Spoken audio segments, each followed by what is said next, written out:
Hello everyone, Assalamu alaikum and Happy New Year. Today in this video, I'm gonna show you how to hide folders in Windows 10.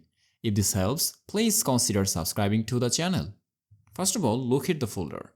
So navigate to the folder you want to hide. Normally open the File Explorer and I'm gonna select a folder here.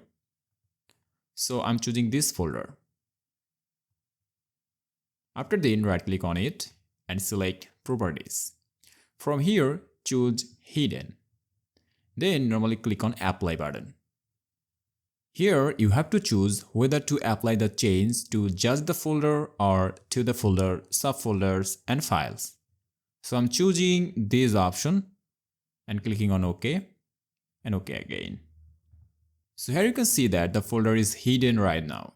So if you wanna view the hidden folders, click on this View button and here check this Hidden Items box and you will see the folder again.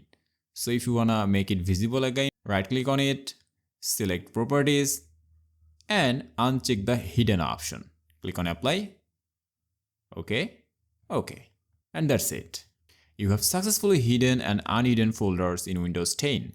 If this video helped you, please like, comment and subscribe for more tech tutorials. Allah Hafiz.